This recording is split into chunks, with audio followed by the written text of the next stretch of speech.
إن الحمد لله نحمده ونستعينه ونستغفره ونعوذ بالله من شرور أنفسنا وسيئات أعمالنا من يهده الله فلا مضل له ومن يضلله فلا هادي له أشهد أن لا إله إلا الله وحده لا شريك له وأشهد أن محمدا عبده ورسوله وبعد السلام عليكم ورحمة الله وبركاته. Inshallah, to all the sisters and brothers, let us begin our day with the morning dua, the morning prayer. Bismillahirrahmanirrahim. Alhamdulillahi Rabbil Alameen. Allahumma salli ala Muhammad wa ala ali Muhammad kama sallaita ala Ibrahim wa ala ali Ibrahim innaka hamidun majid. Allahumma bika asbahna wa bika amsayna wa bika nahya wa bika namut wa ilayka nushur. Bismillahilladzi la yadurru ma'asmihi syai'un fil ardi wala fis sama'i wa huwa as-sami'ul alim. Raditu billahi rabba wa bil islami dina wa bi Muhammadin nabiyya. Allahumma zidni ilman nafi'a wa rizqan tayyiba wa amalan mutaqabbala. Allahumma khtim lana bil husnil khatimah. Allahumma adkhilna jannatak wa ajirna minan nar. Rabbana atina fid dunya hasanah wa fil akhirati hasanah wa qina azaban nar.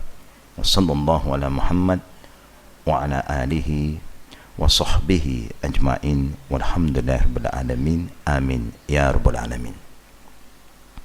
All praise due to Allah Rabbul Alamin for His mercy, for His blessing, for His guidance.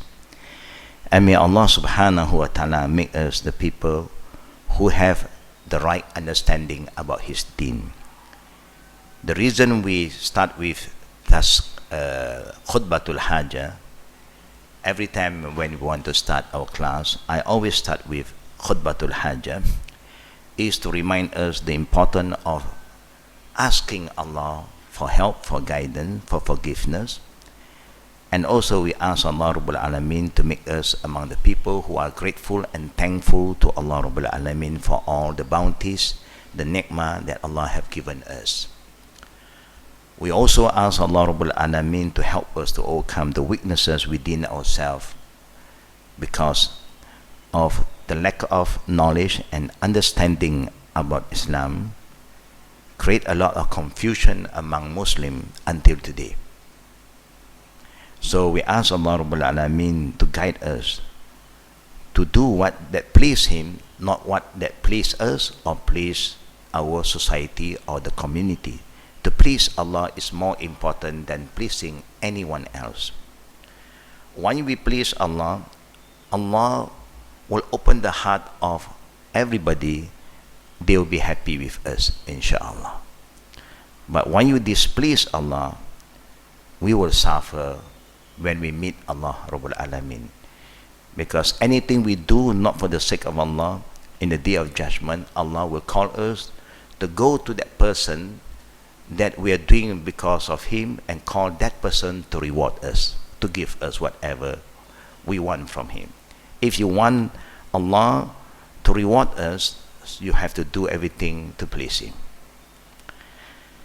And also we always remind ourselves that whatever we do in our daily life, brother and sister, it must be guided by two principles. Number one, La ilaha illallah. Number two, Muhammad Rasulullah.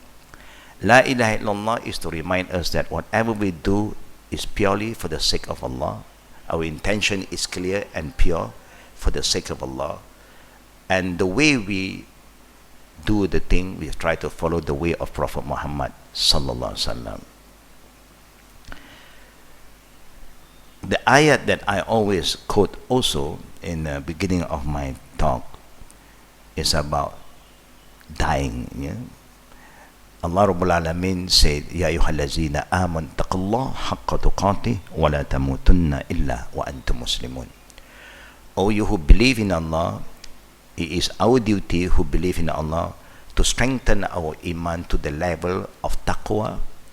When you reach the level of taqwa, meaning you are ready to do whatever Allah wants us to do, and you are not going to please human more than Allah anymore. The fear towards Allah is greater, the love towards Allah is greater, and that's where taqwa come in. Of course, we love things. We love our family, we love our property, we love our garden, we love so many things. But our love towards Allah must be the first. Because Allah is awalun, the first, the creator, the provider. We should thank Him and love Him more. And then we should love our Prophet Sallallahu Alaihi Wasallam, because he was sent by Allah to show us the best way to please Allah. So if you try to do everything based on how you feel is good, it may not be good according to Allah Rabbul Alameen. And that's why Allah put a condition, fattabi'uni, you have to follow my messenger, because I send my messenger as the way for you to come to me. وَلَا تَمُوتُنَّ إِلَّا وَأَنْتُمْ مُسْلِمُونَ. And Allah said, make sure that none of us who are living today will die until we have submitted, spiritually, physically, to Allah Rabbul Alameen. In one ayah, Allah said, يَوْمًا لَا يَنْفَعُ مَالٌ وَلَا بَنُونَ. Remember, the day will come, your children or your wealth cannot save you anymore, cannot help you. How much you have, you cannot buy your life anymore. When the angel of death appear, you just have to go.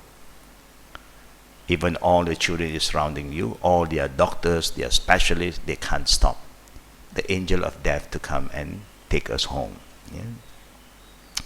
So Allah said, يَوْمَ لَا يَنْفَعُ مَالٌ وَلَا بَنُونَ إِلَّا مَنْ أَتَى اللَّهَ بِقَلْبٍ سَلِيمٍ. Remember, the day will come, nothing can benefit you except those who have prepared their heart to submit to Allah. That means we are ready to go home. Then we have peace, inshallah.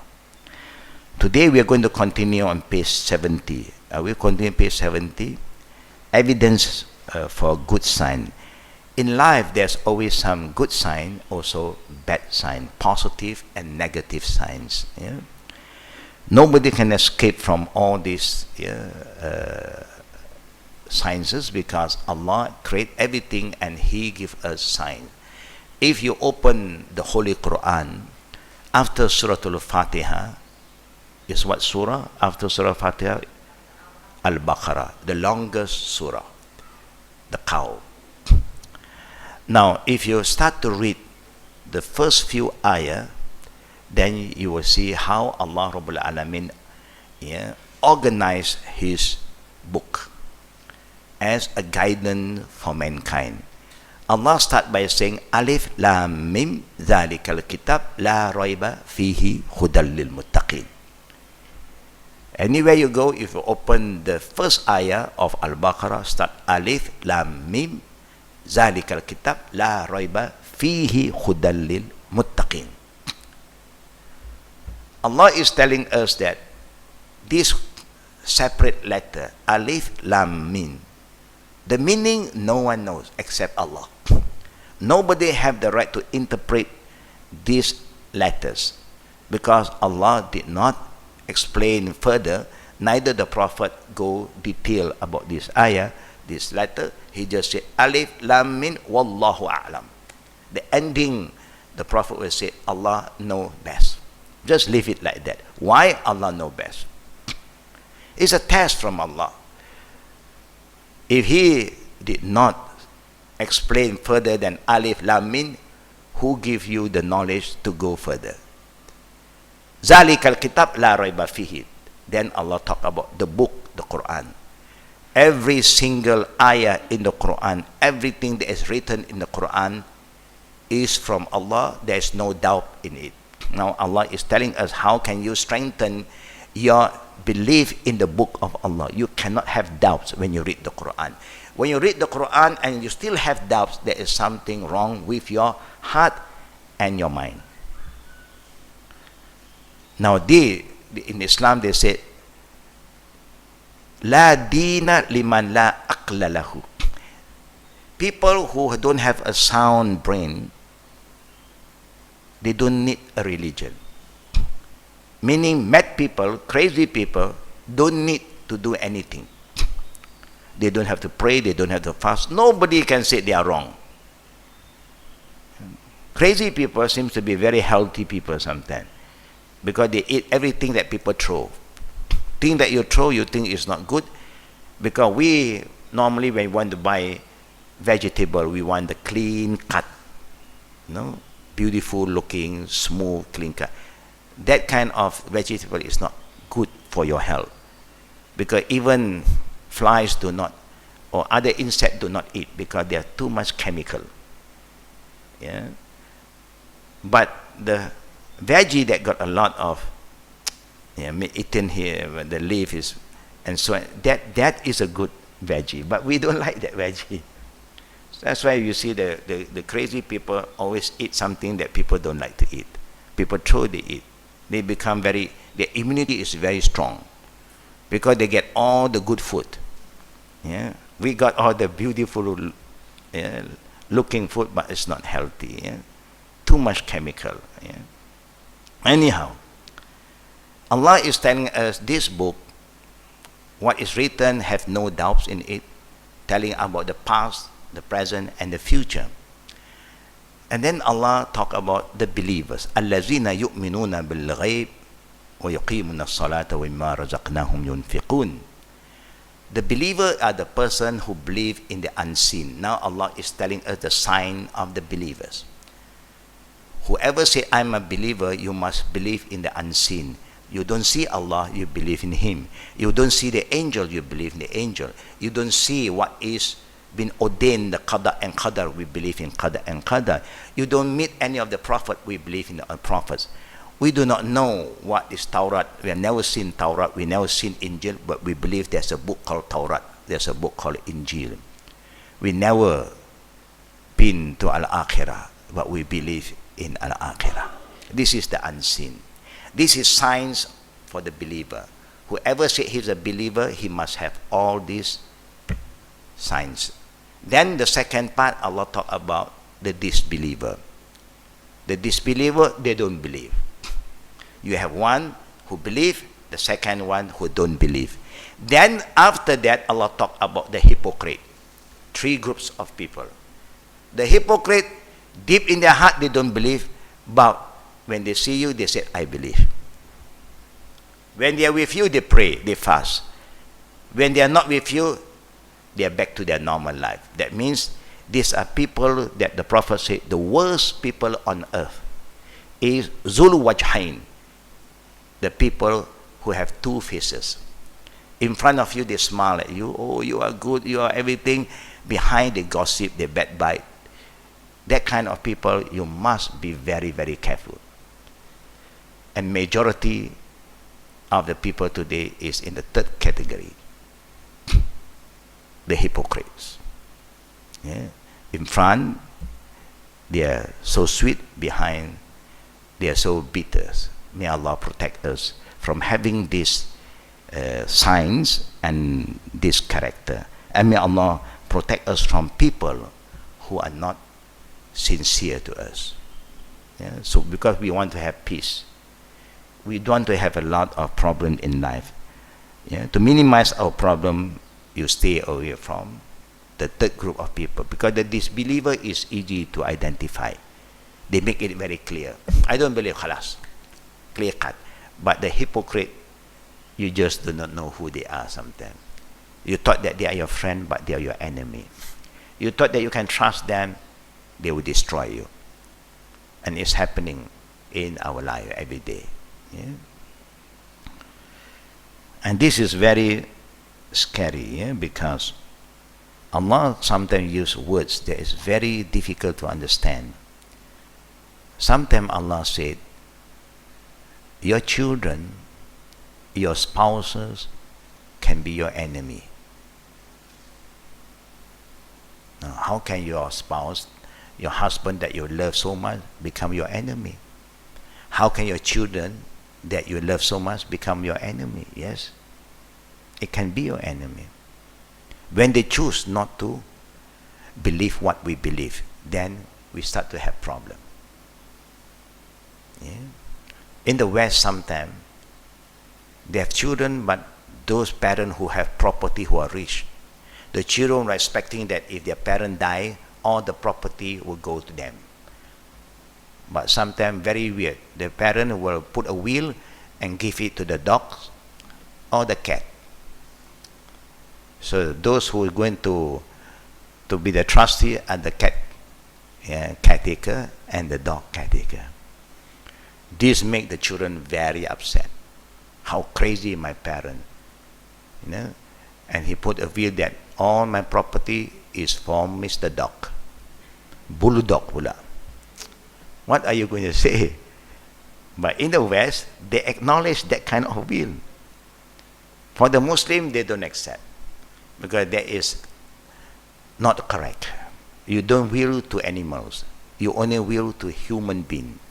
The only thing in Islam said, when you talk about wills, wasiat is not for the next of kin.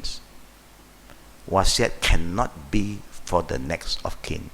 Your son, your daughter, your husband or your wife, you cannot write wasiat for them, because their right is being secured by Allah. What you can do, you can give hibah as a gift, but not wasiat. That's why when a person dies, two things that you must clear before you talk about inheritance. Their wasiat must be fulfilled and their debts must be paid first. Then only the balance you talk about faraid. Yeah? Any wasiat for next of kin will be rejected. La wasiat lil waris, because the Prophet said no wasiat for waris. Now if you are a Muslim, your children are not yet Muslim, there will be some issues.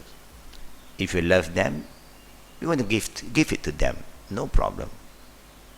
You want a wasiat, not more than 1/3, you can. More than 1/3, cut off. That is the cut off line. Yeah? More than 1/3 is stop. Yeah? Even they are your children because they choose not to believe. The same goes to when we are parents and our children are Muslim and they become very rich, but we choose not to be a Muslim. When they die, we thought that as a parent we have the right. We don't have right. Both sides, it works for both sides. The Muslim parents' property cannot go to the children who are not Muslim, and the Muslim, the non-Muslim children property cannot go to the Muslim parent. I mean, it is a fair cut to show us that we are not here for worldly matters. We are here for our belief. We believe in Allah. If Allah said no, we say no. But they can give. Anybody who want to give it to us, we can accept. We cannot fight for it. It's not easy to understand all this kind of thing, but when you have the iman, then you will know why Allah and the Prophet said so. Now we have talked about signs of good ending last week. Today we are going to continue further. Evidences for good sign is not just a point form from 1 to 21, but now we are backing up what we said with the dalil or the evidence from the Quran and the authentic hadith. The following texts from the Quran and the authentic hadith provide evidence for the various signs presented above. Yeah? Some texts apply to more than one sign, as is indicated in the titles preceding them. Saying the Shahada, the first sign. Muaz radiallahu anhu reported that Prophet Muhammad sallallahu alaihi wasallam said, "Man kana akhir kalamihi la ilaha illallah dakhala jannah." Whose last word are la ilaha illallah will enter Jannah. Good sign. Now when you come to this, brothers and sisters, it's very important for us to try our level best. Be very alert. That's why the Prophet said, "Afdal zikr la ilaha." The best zikr is la ilaha illallah. Now, this is the zikr that the Prophet taught us, not shorter than that. You cannot say illallah, illallah, illallah. Just la ilaha illallah. Yeah? In the time of the Prophet, it happened twice. One, a young Jew in Medina. The earlier one is his own uncle, an old man, Abu Talib. Abu Talib is the uncle of Prophet Muhammad sallallahu alaihi wasallam. He loved him so much. He protect him with whatever he had. And that's why when Abu Talib was still alive, nobody dared to cause harm to Prophet Muhammad sallallahu alaihi wasallam. They don't like him. The other uncle also don't like him, but nobody dared to touch him because Abu Talib was there to protect him. Abu Talib is the father of who? Ali radiallahu anh, the fourth caliph. Yeah, the cousin of the Prophet and the son-in-law. Yeah. Now, when Abu Talib was on his dying bed, Prophet Muhammad came and called his uncle. My uncle, just say La ilaha illallah. Just say that I will bear witness in the day of judgment that you are a Muslim. Then the Prophet can pray for him. Every Muslim can pray for his soul. Until today, we can still pray for him. But until the end, he refused. And that's why the Prophet can't even pray for his uncle. Because Allah said no. And then Allah revealed an ayah to the Prophet. إِنَّكَ لَا تَهْدِي مَنْ أَحْبَبْتَ وَلَكِنَّ اللَّهَ يَهْدِي مَنْ يَشَاءُ. You, Muhammad, cannot give guidance to whoever you like. It is me who give guidance. Now, this is also a sign to inform us this religion don't belong to Muhammad. If it belongs to Muhammad, Muhammad can do anything. Muhammad just can confirm, yes, my uncle is a Muslim already. Because it's not his, it belongs to Allah. You just try your best to remind your uncle. Now, what I'm going to say here is that don't give up. When you have a close friend who is very good to you, your neighbor, your friend, your family member who are not yet Muslim, when they are not well, when they are at ICU, example, you're visiting them, they can still hear you. Never give up on them. Call them to La ilaha illallah. You don't know. That particular time, that moment, suddenly Allah opened up their mind and they accept. They will say, Ashhadu an la ilaha illallah wa ashhadu anna Muhammad Rasul. After an hour, they die. Alhamdulillah. Every Muslim can pray for his soul, free of charge. And every Muslim in this world pray 5 times a day. Normally, a practicing Muslim, billion of Muslims is worshipping Allah every single day. Every time when we pray in the Tahiyyat, we are praying for the soul of all Muslims. Without we realizing, we are praying for everybody. That is the beauty of this religion. You don't have to pay them any penny. Sometimes the one who is praying for you, they don't also memorize. They don't remember that they're praying for you. In the Tahiyyat, you will say, Assalamu alayna wa ala ibadillah his salihin.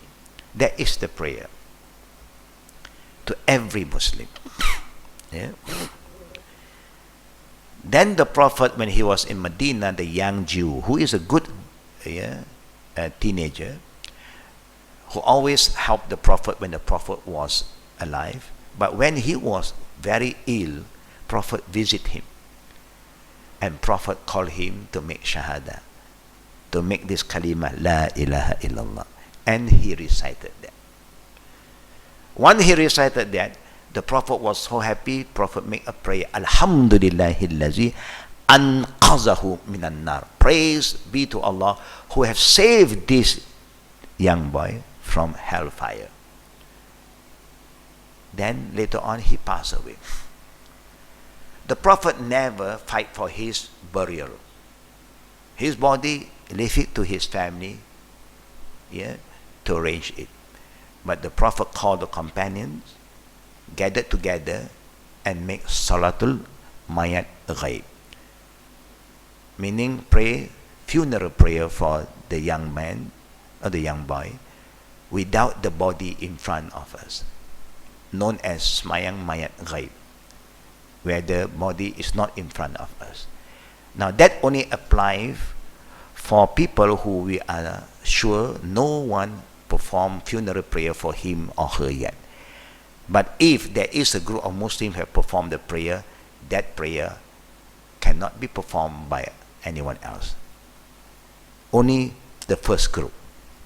The rest, you just make dua. You don't have to perform funeral prayer. Yeah? Example, when you are driving and suddenly there was an accident, and you give a helping hand while the ambulance is coming, don't give up hope. That guy who are not yet Muslim, there's nothing wrong for you to tell him, my brother, say La ilaha illallah. I do that when I encounter this problem. Yeah, I will hold the brother's head and then I whisper to him. I don't know whether he said, but if I hear something, I will make prayer for him. If I don't hear anything, I can do. We do not know. If Allah's will, the last minute he said La ilaha illallah, the Prophet said Dakhla Jannah, is a good sign that he died as a Muslim. That's how easy it is. We have incident, a lot of our brothers whose family are not yet Muslim, their grandma was not well. I remind them, don't give up to your grandma. They visit the grandma, they call the grandma to make shahada. The grandma respond. Few days after that, the grandma passed away. So he informed us, we call them here, we gather a group of jama'ah, we perform Salat Mayat Ghaib here. It is allowed for us to do that. Yeah? So don't give up hope to anybody. Yeah? You have friends, your loved ones, your family member who are not yet Muslim, if there is, don't give up on them. Try your level best. Yeah? Similarly, the Mu'az also said that the Prophet said, the meaning, no soul dies while testifying that there is no true God except Allah, La ilaha illallah, and that I am Allah's messenger, wa anni Rasulullah, with that issuing from a believing heart, but Allah will forgive him. If they recite it, what is in their heart, only Allah knows. Of course, we are not here to pass judgment to anybody, but then Allah Rabbul Alameen will forgive whatever sins that they have committed before them. Yeah? Remember, in one of the battle, when the Prophet and his soldiers was coming in from Medina to Mecca, Fatul Mecca, the Prophet gave an order, a very important instruction to all the soldiers. Don't start the war. If they start, you have the right to defend yourself. And again, don't kill innocent people. Don't go and look for your enemy in the house. No. Whoever enter their house, they close their door, you have no right, yeah, to chase after them. Whoever enter, yeah, their church, example, their house of worship, don't chase them. Don't kill women, children, and elderly people. No. It's a clear instruction. And whoever makes shahada, you cannot harm them anymore. They become part of you. Then the Prophet heard, from somebody saying that there was, the enemy was fighting with the Muslim, then he lost the battle, but before the Muslims strike him, he makes shahada. Ashhadu an la ilaha illallah wa ashhadu Muhammadan. But this, from the Muslim side, he said, you are like a hypocrite. They cut him. And this news came to the Prophet. The Prophet called upon one of his Sahaba and asked him, what happened? I heard that you killed a person who made shahada. He said, but he made shahada maybe out of fear. that who give you the right to judge what is in his heart? Why he made the shahada is not you to judge. Out of fear, because of this, because of that, we are not here to judge them. Leave it to Allah. We judge a person according to what they say. That's all. We cannot be judgmental, brothers. That's why when anybody come to Islam and they say because they want to get married, you cannot say you cannot become a Muslim. Because you are not becoming a Muslim for the sake of Allah. Because of that lady, because of that guy. It's okay. Islamically, it's okay. Why I say it's okay is not because I make up this story, I make up this rule, no. That's why the first hadith in Sahih Bukhari, the Prophet said from Sayyidina Umar ibn Khattab radiallahu anhu, innamal a'malu bin niyat. Every deeds that we engage in, whether it will be accepted or not accepted by Allah, is based on our intention. And then they continue, the Prophet said, فَمَنْ كَانَتْ هِجْرَتُهُ لِلدُّنْيَا يُصِيبُهَا أَوْ بِامْرَأَةٍ يُنْقِهُهَا فَهِجْرَتُهُ إِلَى مَا هَاجَرَ إِلَيْهِ. If your migration to Islam because of dunya, worldly thing, you get dunya. Until today, you have people who enter Islam because they want some benefit. Yeah. They will get. If that you want, you get the benefit of this world. Yeah. And there are people who enter Islam because of marriage. And the Prophet said, you will get married. But if your intention is for Allah, you get more. But if your intention is for the woman, you get the lady. And it happened in the time the Prophet Abu Talha had a girlfriend. And his name is Rumaysa. They have been together for some time. Rumaysa became a Muslim. Abu Talha is not yet a Muslim. Rumaysa, once she became Muslim, no more. Our relationship should stop here because you are a non-believer. I have chosen to be a Muslim. We cannot carry on with this kind of relationship. Abu Talha is a rich man. He said, what do you want, my darling? Okay, he don't use this term, darling. Maybe they say Habibati and so on, the Arabs. You know? Yeah. What do you want? I can give it to you. No, I only want, if you still love me, become a Muslim. That's all she asked. He refused. He was not ready. So Rumaysa migrate to Medina. They are lovers in Mecca. So some companion migrate to Medina. Rumaysa migrate to Medina. But Rumaysa said to him, if you want me to be your wife, you want to get married with me, your entering to Islam will be my dowry, my mahar. Simple as that. No money, nothing. Your Islam be my mahar. Rumaysa left already. Bye-bye. Because Abu Talha still struggling. No, I'm not ready. Okay. You're not ready. Bye-bye. She left. Yeah, when you're in love, they said love is blind sometimes, you know.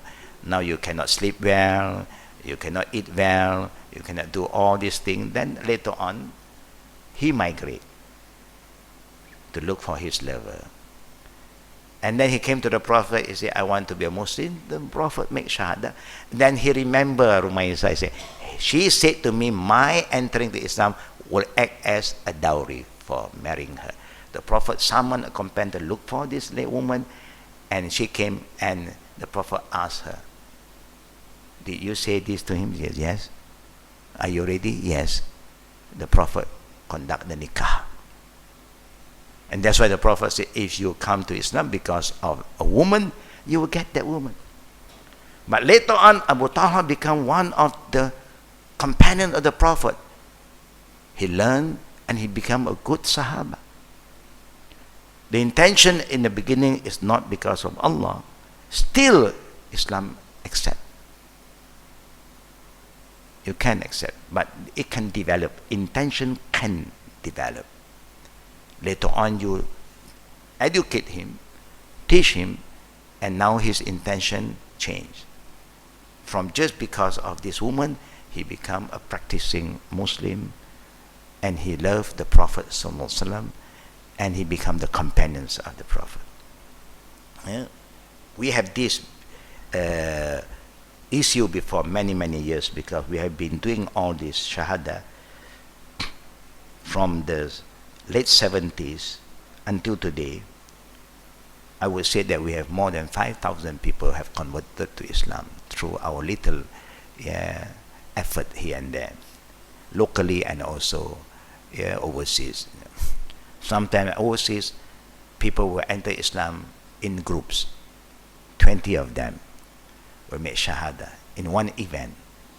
When we were in Philippines before, we do that, alhamdulillah. We have even sisters who follow us for a tour, who are not a Muslim Malaysian, follow us for a tour, educational tour to Australia. And when she was in Australia, she said, I want to be a Muslim. And we made the shahada in one of the mosques in Australia. Very easy, it's not difficult. That means if you want to organize anything, if you have a not yet Muslim friend want to follow, let them follow. Or but the Muslim tour, they also can follow. There's nothing wrong. Oh, Muslim tour only for Muslim. No. Muslim tour is for everybody. Halal food for everybody to eat. True or not?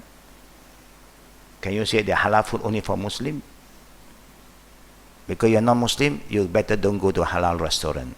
You go to non-halal restaurant. You cannot say that. Halal is for everybody. Jabir reported that after passing of Allah's Messenger ﷺ, Omar observed sign of sickness on Talha bin Ubaidillah. He asked him, what is wrong with you, O Abu Muhammad?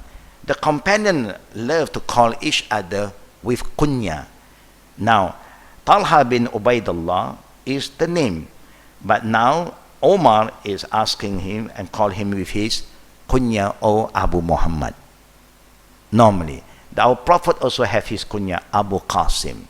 One of the sons of the Prophet is Qasim. Some people will call him the father of Qasim.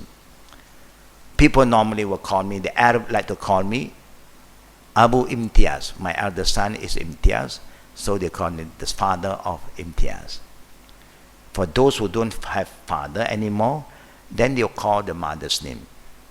That's why sometimes Ayman. You hear among the Arab they call the Sahaba Ayman and so on. So they like you to link with your parent, so that you will never forget who is your parent. Our community, we are not so used to this. Bilal Philip, Bilal Philip, one of our scholars, my colleague. His name is what? People call him Abu Amina. Bilal Philip. Abu Amina, the elder daughter is Amina, so they call Abu Amina. What is wrong with you, O Abu Muhammad? You appear disheveled and covered with dust, just seen the passing of Allah's Messenger. It is because of the appointment of your cousin Abu Bakr as Khalifa. He replied, no, may Allah forbid. And he praised Abu Bakr. Then he explained, it's just that I heard from Allah's Messenger sallallahu alaihi wasallam a hadith, a saying, and nothing stopped me from asking him about it except hesitation until he passed away. This is the cause of my sadness. I heard him say, Inni la a'lam kalimat la yaquluha abdun inda mawtihi. The Prophet ﷺ did mention, very, I know a statement that no person says at the time of his death, but his complexion shines by it. Allah remove his distress. It provides his soul with security, and it depart from his body as it departs from his body, and it will be a light in his record on the day of resurrection. Omar said, I know what it is. Talha asked, praise be Allah, what is it? He replied, do you know a statement greater than that with which he prompted his uncle at his death? La ilaha illallah. Talha said, you spoke the truth, by Allah, this is it. The Prophet have informed the companions how powerful this kalimah la ilaha illallah that can save a person from hellfire. But now you have people who know how to say La ilaha illallah, even though not yet Muslim. If you call them to make Shahada, they can. In Penang, the treasure puller, they speak many languages. They never go to any language class. But because they are customer, Japanese, Korean, yeah, Arab, you go to Petaling Street today. You know it's Petaling Street? Where they have all the night market there. You'll be surprised. No? Suddenly, most of the people who are selling goods speak Arab. MashaAllah, InshaAllah, Khamsin, Ashara, yeah, Ghalin, Raqis. We have been attending Arabic course, we don't even speak. These businessmen, they pick up language very fast. Because the Arab, oh, this is too expensive. What expensive? Oh, Ghalin. Now they memorize Ghalin. And now they say, they learn, what is cheap? Raqis. Okay, Raqis. After a few days, Raqis. They speak Arab now. And you'll be surprised. I have a lot of friends. Ashhadu an la ilaha illallah wa ashhadu Muhammad Rasulullah. No problem. One of my cousin brother, he is very good in teaching Jawi. He's a Jawi teacher. Until today, he's not yet a Muslim. He just sent one of his old friend. He said, when you come to Kuala Lumpur, look for my cousin brother. And that guy just visited me 2 days ago. He said, do you remember so? I said, yeah, this is my cousin. I'm the student. I'm a student from Terengganu. Yeah. He can say La ilaha Muhammad Rasulullah. But we do not know whether he can say that before he died. If you just say it out of just a language, it carries no weight. You must say it because you believe in it. Then it helps you. Abu Jahal, Abu Lahab is Arab. This is Arabic word. It's not difficult for them to say. But if you just say because you are Arab, no meaning, no value. But when you say because you believe, that's where the value come in. Yeah? Sweat on the forehead. Another sign of a good ending. On visiting a sick man in Khurasan, Muraidah bin al-Qasib found him at the verge of death and noticed his forehead covered with sweat. He said, Allahu Akbar. Why? I heard Allah's messenger say, a believer dies with a perspiring forehead is a sign of a good death. Yeah? All these are good signs. Yeah? But of course, he must be a believer first. If he is not a believer, he can have the whole head sweat, but have no value. Yeah? He must be a believer first. After you become a believer, and then you end with these sciences, is a good ending. Yeah? Dying on Friday, yes. The Prophet ﷺ also said, Ma min muslim yamut yawmul jum'ah aw laylatul jum'ah illa waqahu Allahu fitna al-kubr. Any Muslim, male or female, who die on the day or night of Jum'ah is protected by Allah from tribulation of the grave. We know that when we die, the first test that Allah is going to test all of us is in the grave. Because when you die, the Prophet in other hadith said, when the angel of death come, the other angel will come too. If you are a good Muslim, a practicing Muslim, you have a good ending, the angel of mercy will also come and will give you glad tidings. Don't worry. Don't be sad. Yeah? In the ayat, Allah subhanahu wa ta'ala said, Inna allazina qala rabbuna Allah summa istaqamu tatanazzalu alayhimul malaika. What do the angels say to Allah? Taqaf wa la tahzanu wa abshiru bil jannah. They will send glad tidings to this person. Be happy. Jannah, paradise, is ready for you. Don't worry. Don't be sad. angel of mercy will whisper to you and you are ready. Then when the soul is pulled out, it is part of the sunnatullah. This soul must be presented back to Almighty Allah, the owner of the souls. So the angel of death have to pull it out and go upward and present to Allah. And he will pass through the other galaxy where all the other angels is around. They will praise this soul all the way. Allahu Akbar. And when the soul is being presented to Allah, Allah was so happy and called the angel that send his soul back to the body. Then when we are carrying the body on to the grave, the soul will come. And then when we bury them, the soul will be put back in the body. Then question and answer start. Munkar and Nakir is going to examine us. He's not going to ask us how many children you have, how many grandchildren you left behind, how much your property, how many shares you have, and how is your account, what degree do you have. He's not going to ask any question about dunya. He just asks you very basic question. This is the prayer we always ask Allah.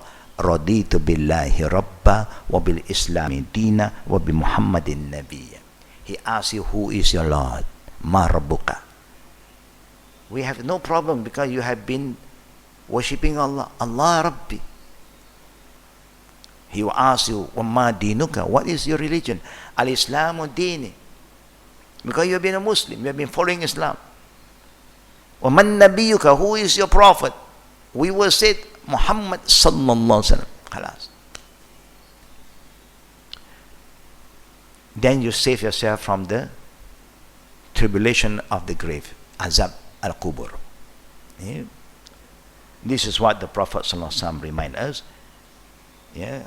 Those who die on Friday, why? Because normally people are more prepared for Friday prayer. We love Friday because this is our happy day. For the poor, Friday is like an 8 day for them. That's why everybody who go for Friday prayer, the Prophet said, you must take a bath and wear new clothes. Not necessary to buy new clothes every Friday. Then you don't have enough cupboard to keep your garment anymore. If every Friday you buy new clothes, meaning you change.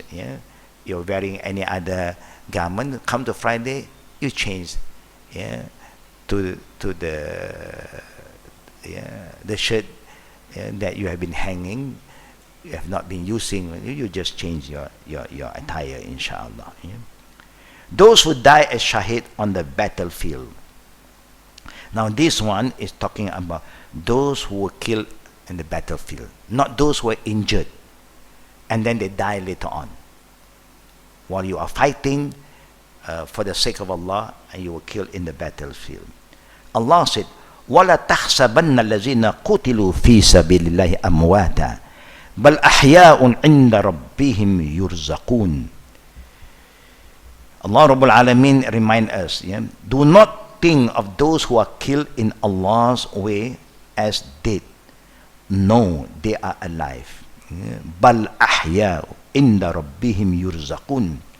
They are alive with their Lord and are sustained by Him. That Allah still provide for them with all the delights that Allah has prepared for them.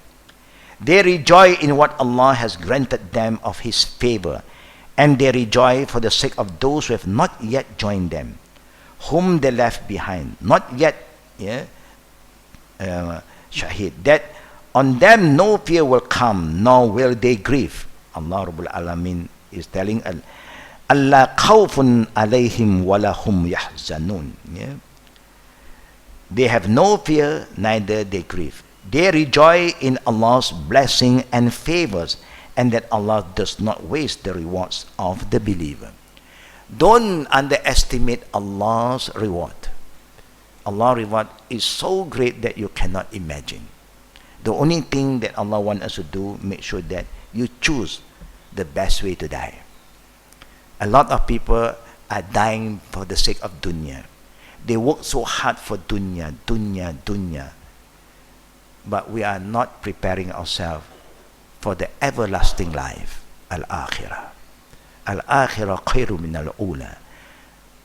The ending, the next life is always better than the present life. When you go there, brother and sister, if you are going to paradise, you'll be there forever. Khalas. No pain, no headache, no cough, nothing. No pain, no tooth pain, nothing. Because there's no clinic and hospital there. You just enjoy life.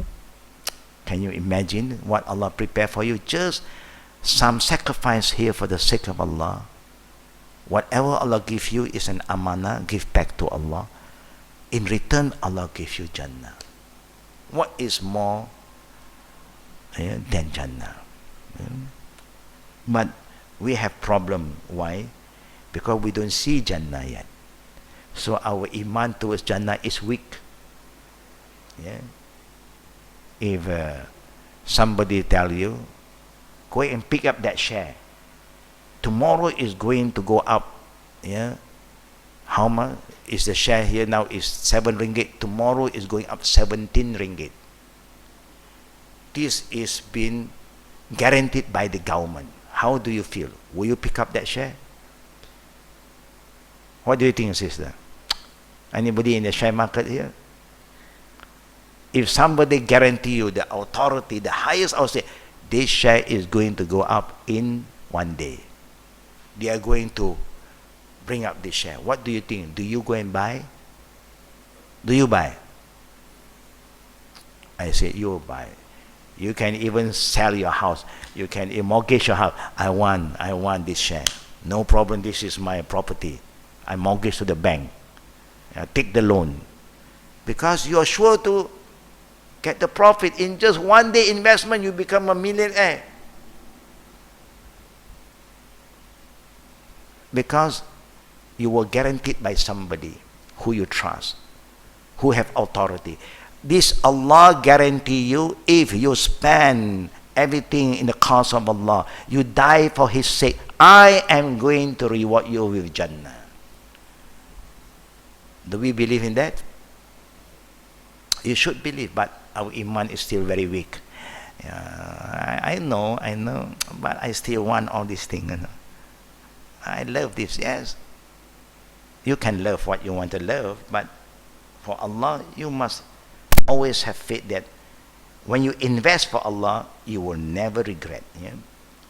The other hadith from Miqdam bin al-Yaqrib, Ubadah bin as-Samit, and Qais al-Jusaymin, this is a group of Sahaba. They said that the Prophet have said, a Shahid is awarded 7 favor by Allah. He is forgiven with the first gush of blood, shown his position in Jannah. That means a Shahid, when he die, Allah opened the gate of paradise, he can see paradise. He's not there yet, but he knows where is he heading. Protected from the torment of the grave, Azab al-Kubur. Saved from the great fear on Judgment Day. At the Day of Judgment, he have no fear. Because Allah have given him that kind of security, peace. Yeah? Now he will be adorned with the adornment of Iman. And then Allah subhanahu will give him a special kind of garment in the Day of Judgment. Married to Hur'ain, fair woman of Jannah. How about the woman? Do the woman also have Hur'ain? Yes. Allah give partner. Lahum azwajan. Allah used the word partners. Man will pair with a woman. Woman will pair with a man.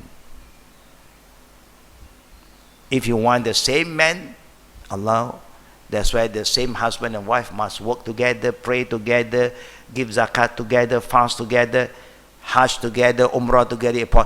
You die, inshallah, you meet up with the same darling together. But if you say enough lah, I've suffered with him for so long, I just tolerate. for the sake of the children, for the sake of the community, I just tolerate. If I die, if Allah asks me, you want back your husband? No, enough. I want a new one. Allah will replace you with a better one. That's why the Prophet said, when a person dies, make prayer for him or her. And one of the prayer, the Prophet said, Allahumma abdilha or abdilhu daran khair min darihi or dariha, wa ahlan khair min ahlihi wa ahliha, wa zawjan khair min zawjihi wa zawjaha. Oh Allah, replace him with a better life than the life he have or she have in this world. The better family than the family he have. The better partner than the partner that he or she have. Why the Prophet taught us this prayer? Why did the Prophet taught us this prayer? Why?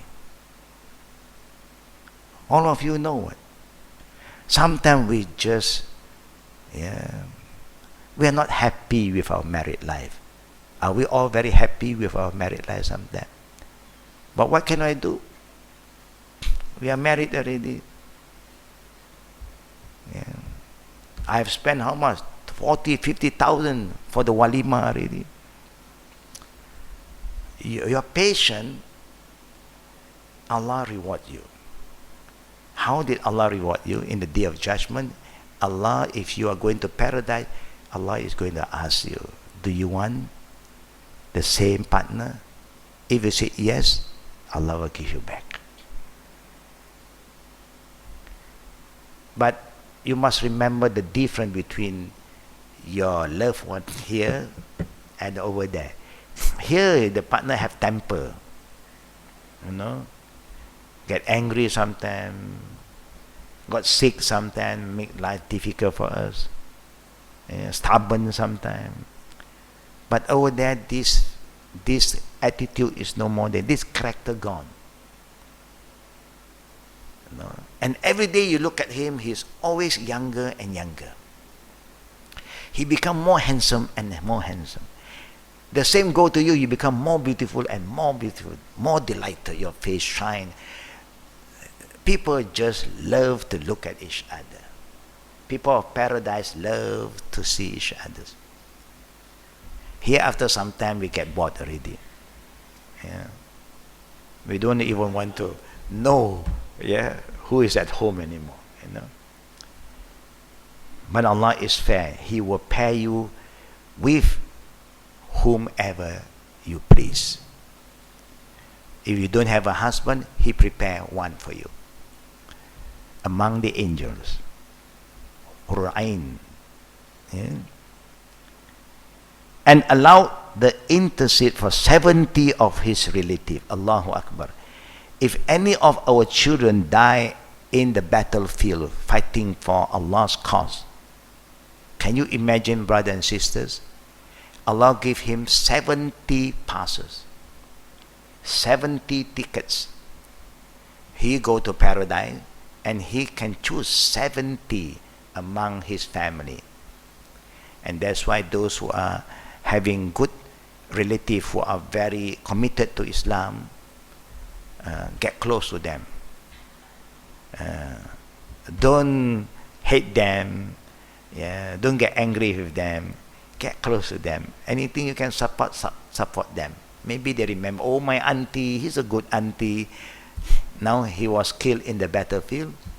Allah will give him 70 tickets. Go and choose among your relatives and bring them to paradise. Then they remember their good auntie. This auntie 1, auntie 2, Mak Long, Mak Nga, the tengah one. Alhamdulillah.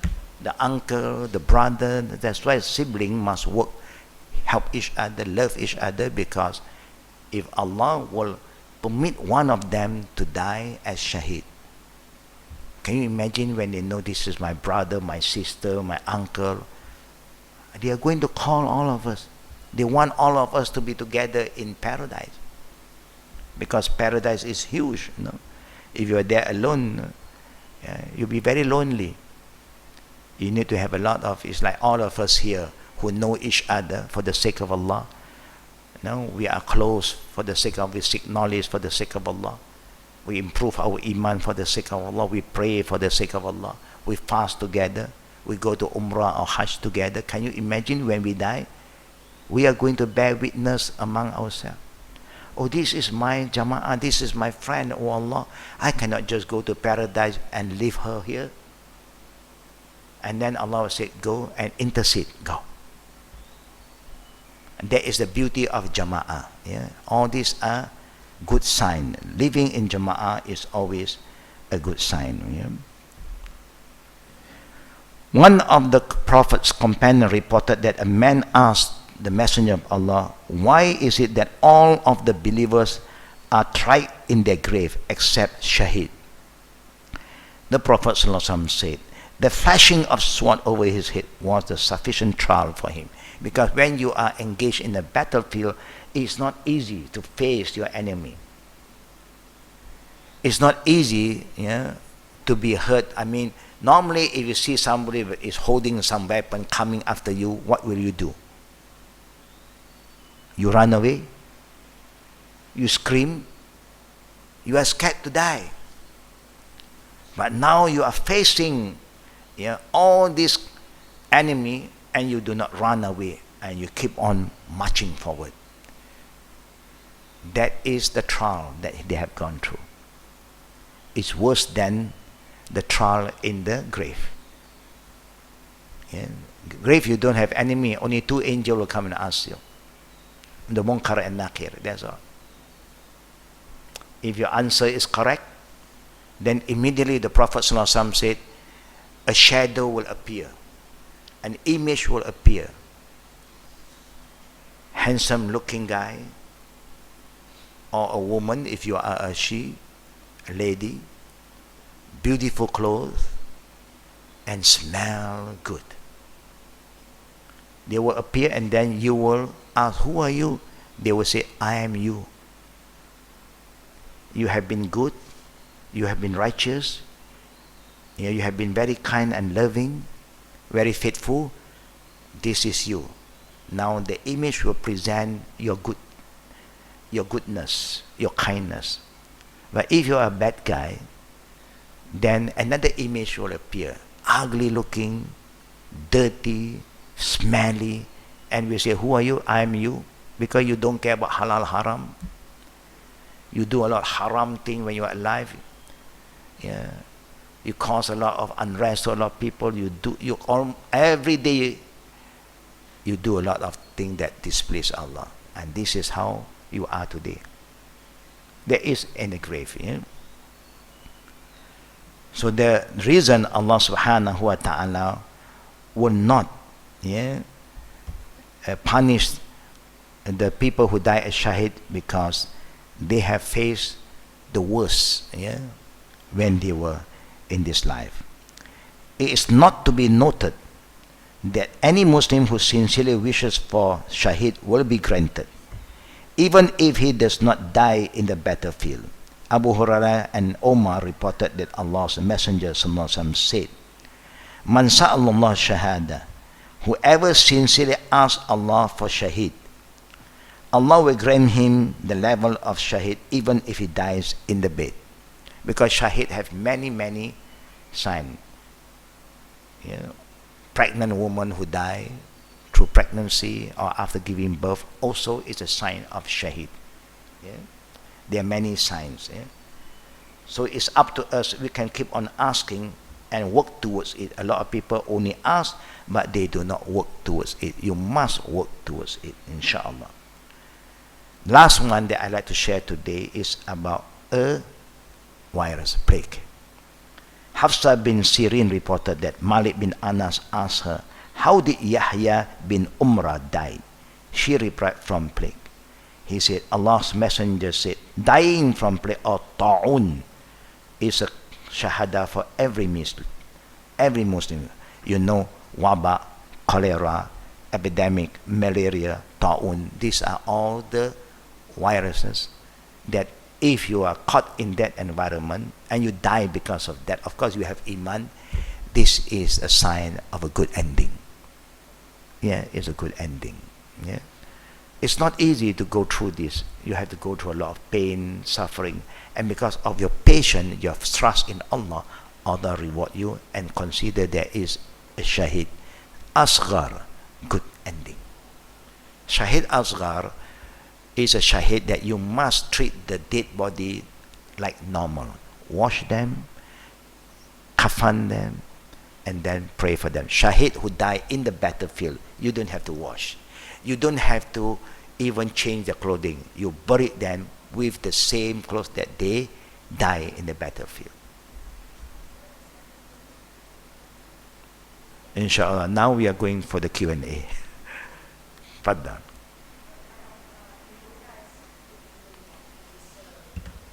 Yeah, cancer, paru-paru, tuberculosis, TB, all also is a sign of a good death.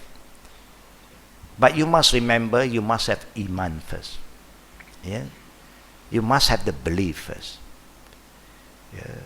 Believers also will be tested. Yeah? That's why the Prophet loved us to die when we are go through some process of illness, so that we are more prepared.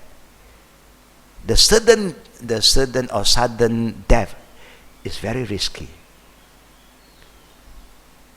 because we do not know. Yeah.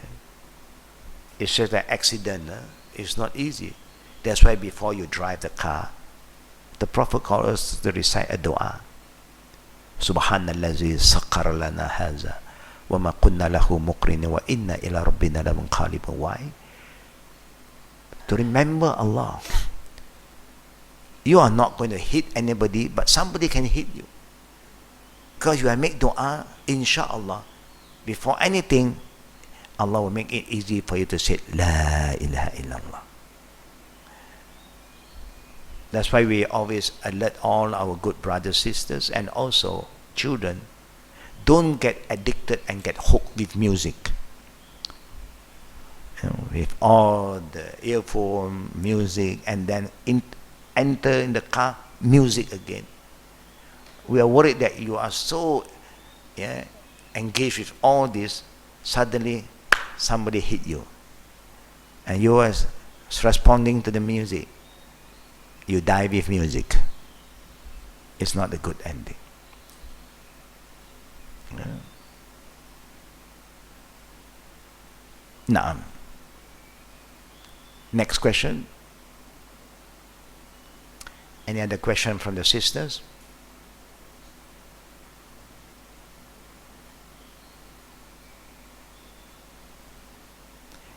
You know, a lot of accidents happen, old age,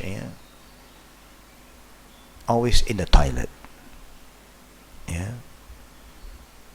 And that's why when you want to enter the toilet, the Prophet called us to make a dua. Allahumma inni a'udhu bika min al-khubsi wal qaba'is. When you do everything, you remember Allah. You fall, you are gone, inshallah. May Allah bless us. It's important to be connected to Allah. That's why the daily zikr is very important. The daily zikr is to help us to be connected to Allah Rabbul Alamin. A lot of people underestimate this short zikr. Dua is very, very important.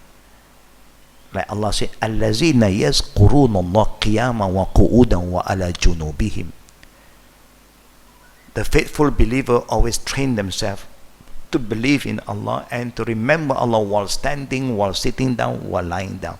They never forget Allah. Yeah, just try our level best to memorize all the dua, so that Allah will make it easy for all of us, because we do not know when we are going back.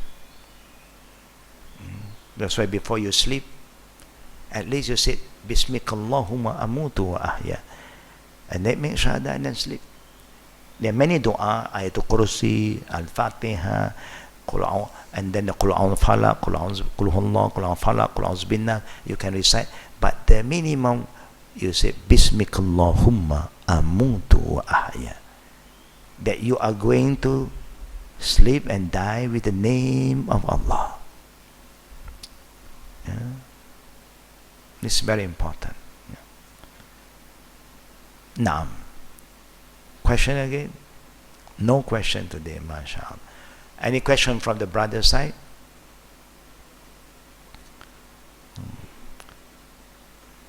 When Ramadan, yes, Faddal. Never mind. Can you pass the mic? Question can come from from any topic, inshallah. Assalamualaikum warahmatullahi wabarakatuh. Sheikh, I want to know what's the meaning of Sayyidina. It's from What is the meaning of? Sayyidina. It's like apa namanya The- salawat, because we oh. know that some of us, when they say salawat, they will say it's with Sayyidina. No. Because I heard it before, but belum paham lagi Okay. 100%. Okay. Because they said that it showed to Respect. our love, respect and our love Yeah. to The Prophet Muhammad sallallahu alaihi wasallam. And then some of them also said that we can say it with Sayyidina di luar solat. Salat, di luar But salat.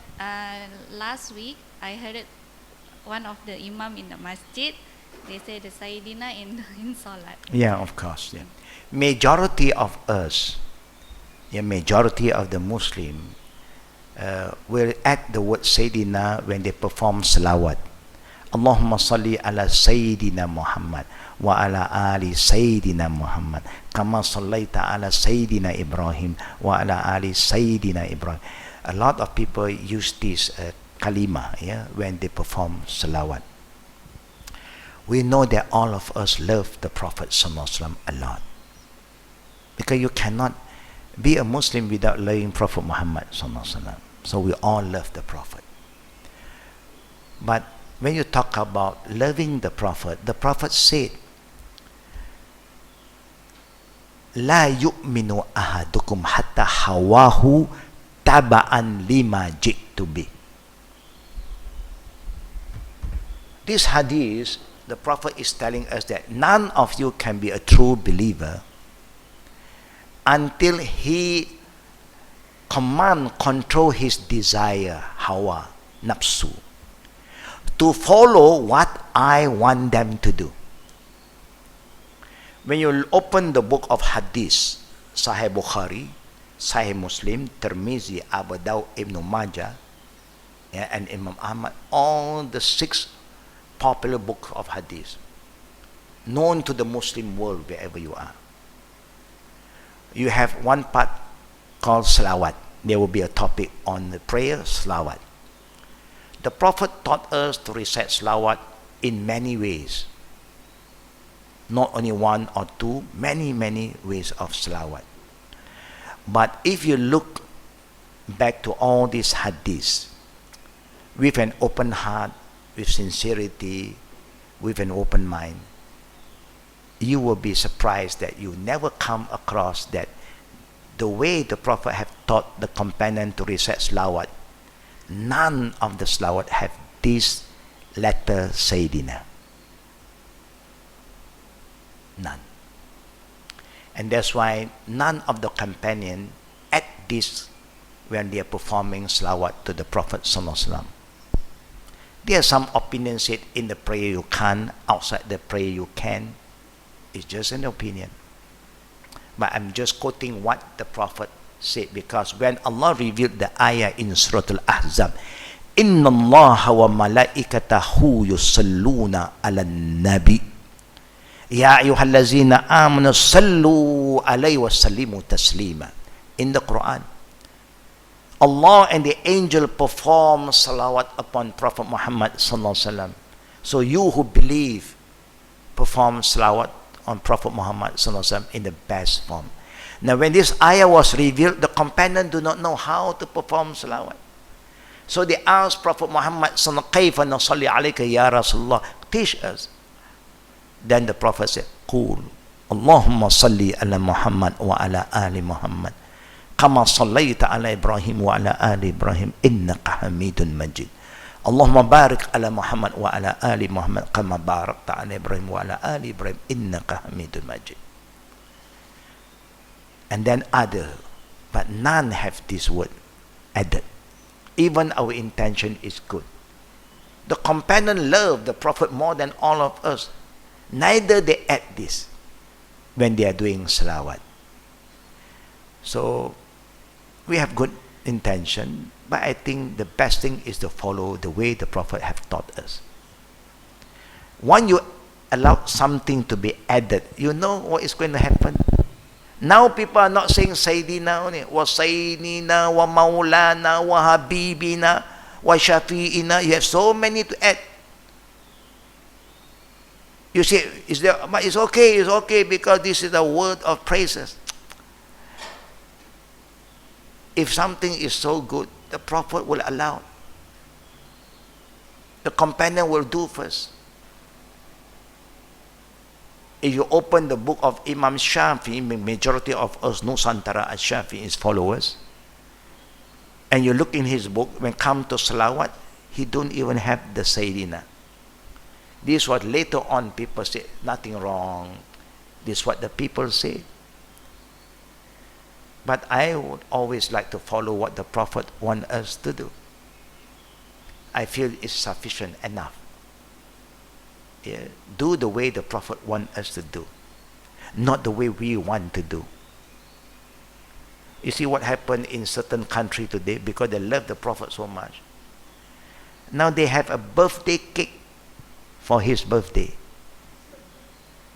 They are celebrating the birthday of Prophet Muhammad with a birthday cake. Are they having good intention? Yes. They don't have bad intention. They love the Prophet so much. That's why the Prophet said, if you love me, follow me. Don't do what you like to do. Just follow me. So you don't have this word in the hadith. Neither you have the word Habibina, Shafi'ina. But in talking is different. But you want to say it is a sunnah, and then you have a problem. When a sunnah means it must be from the Prophet. Or companion was doing this and the Prophet was silent, never said no, then it's okay. Like people was saying about bid'ah. You know what the word bid'ah? The Prophet said, kullu bid'atin dalala. Then we said, not kullu means everything. There is something that is exceptional. Yeah. We also agree. We have no problem. In which area that is exceptional, that you don't have to clearly follow this, you can do all the innovation. The Prophet gives us rooms.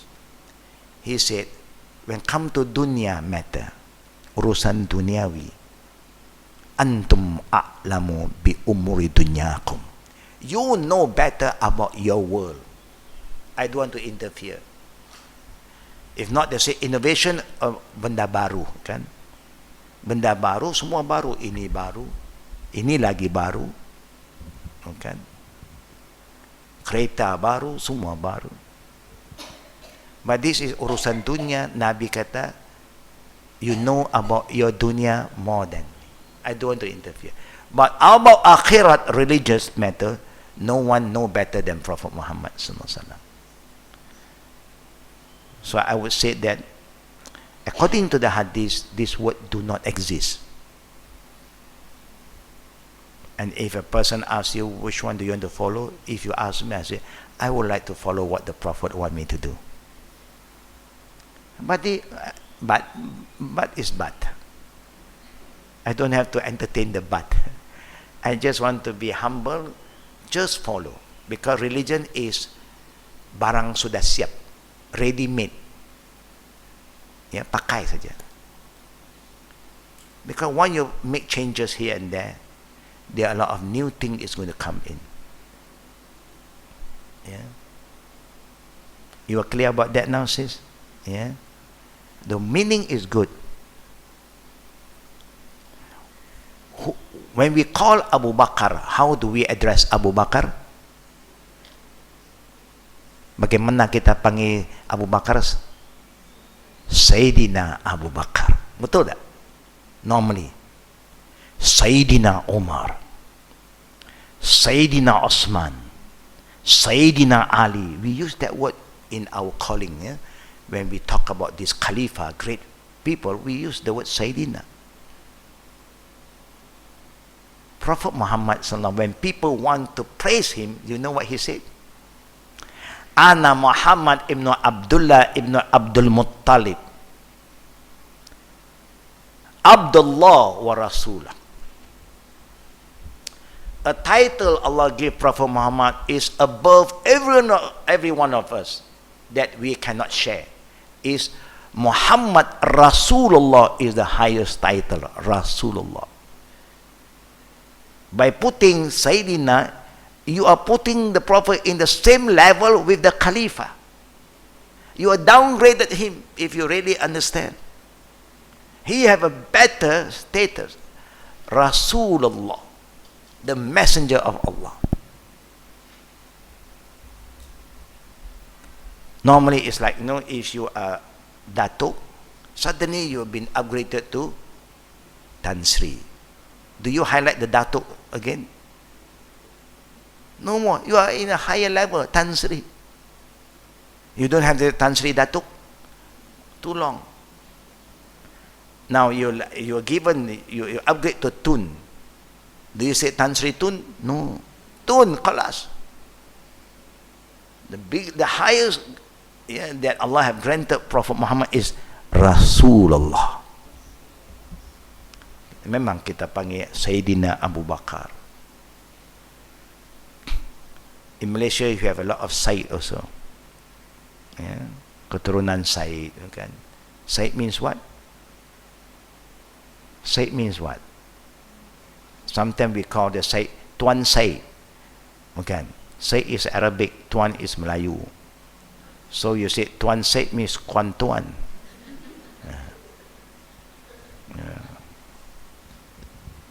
Now, any last question? Yes.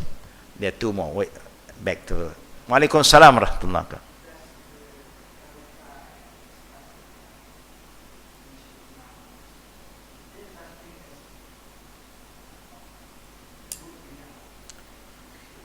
Is there such thing as good bidah? Anything to dunya is good. Yeah, like this one is good because it helps us to reach out further to other people. The mic, handphone is good. It helps us communicate, stay in contact with each other. Car is good. It can bring us to another point. To point is faster. This is dunya thing bid'ah. Is you can say good bid'ah, no problem, no problem at all. But when come to akhirat, then you better don't involve in all this innovation because it's complete, perfect already over there. That's why the Prophet give us a good way out. Antum a'lamu bi umri dunyakum. He give us a blanket cover that said, dunya, anything you can do.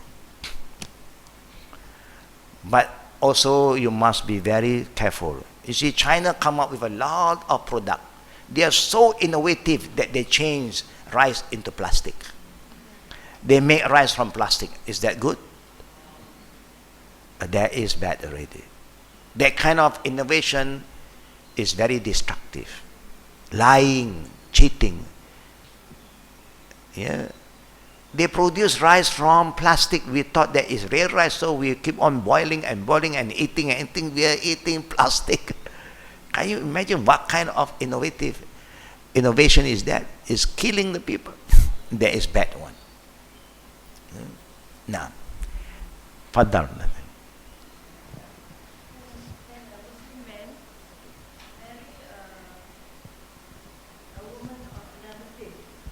Can a Muslim man marry a non-believer, a not yet Muslim? Yeah. Islamically, if you go back to the Quran, Allah said, married the believer man marrying a believing woman, and vice versa. Yeah. And the non-believer people were married among themselves.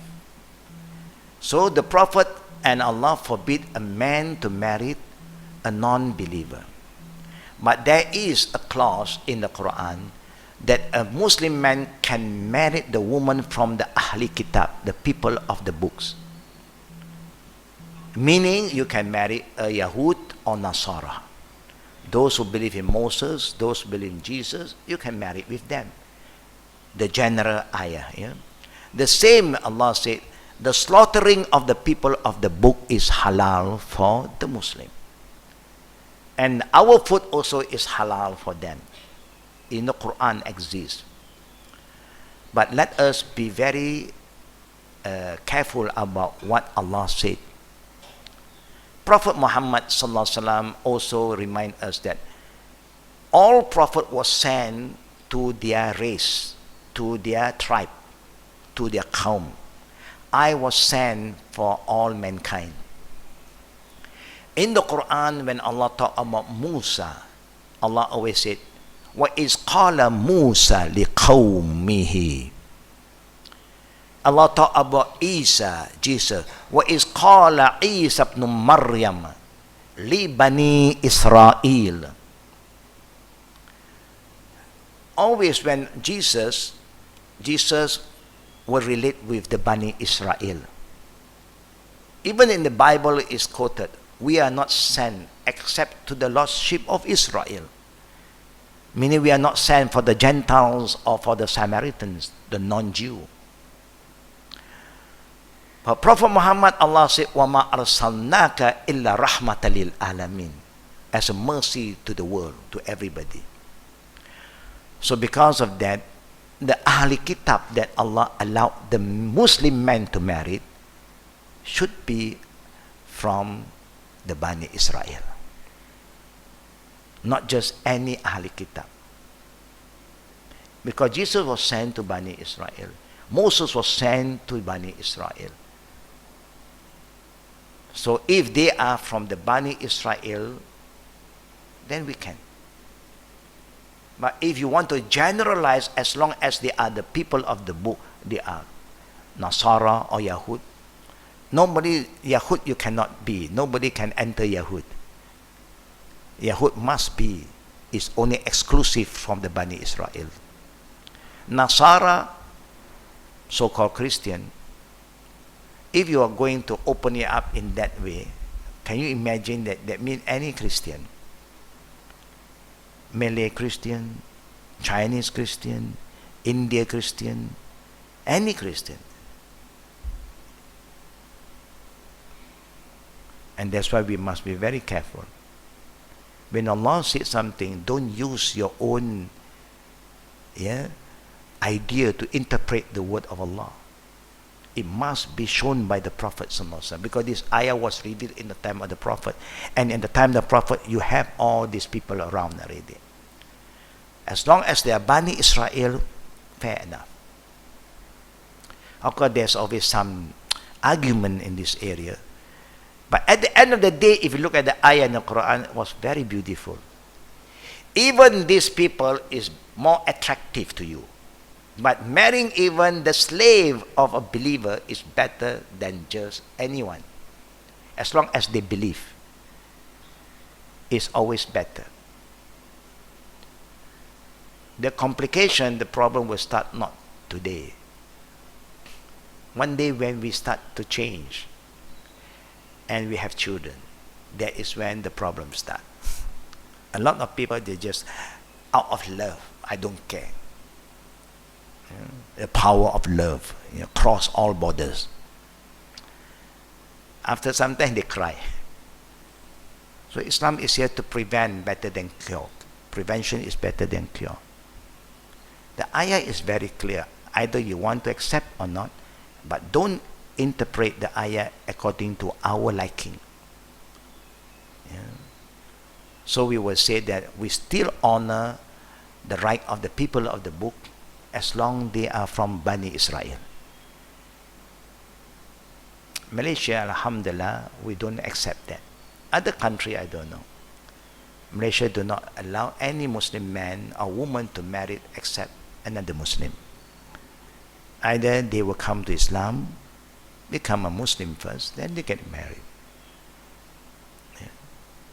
May Allah protect us and our children and from all this trial, because prevention is better than cure. So may Allah accept our prayer, accept our fast, strengthen our iman, increase our patience, and don't forget to pray for all the Muslims wherever they are, and don't forget to, yes, sis. Oh, he's not here, yeah. The 10th of the last Ramadan is coming in. So normally Aisha radiallahu anha said the Prophet will always remind her to say Allahumma innaka afuun tuhibbul afwa fa'fu anni. Recite a lot. Yeah. Fa'fu anna also can, fa'fu anni also can. Allahumma innaka afuun tuhibbul afwa fa'fu anna. Yeah. We always say, oh Allah, you love to forgive, so forgive us. Yeah. You are the forgiver, you love to forgive, forgive us. We keep on asking Allah for forgiveness. Yeah. Not only to you, ask Allah to forgive everybody. Last night I quote one saying the Prophet said, a person who forgive, yeah, you don't lose anything. Allah will add honor to a person who like to forgive. Sometimes people who like to forgive, oh, I'm showing my weakness, why must I forgive? No. But if you keep on forgiving people, you're not showing your weaknesses. Allah will add honor to you. Yeah. But you don't have to go and tell everybody, I forgive you already, I forgive you. No, no, no. You pray, you know, Ya Allah, forgive all of them, khalas. Yeah. You don't have to SMS to everybody. Don't do that, no. From your heart is important. May Allah bless all of us, inshallah. سبحانك اللهم بحمدك أشهد أن لا إله إلا أنت أستغفرك وأتوب إليك. السلام عليكم ورحمة الله وبركاته.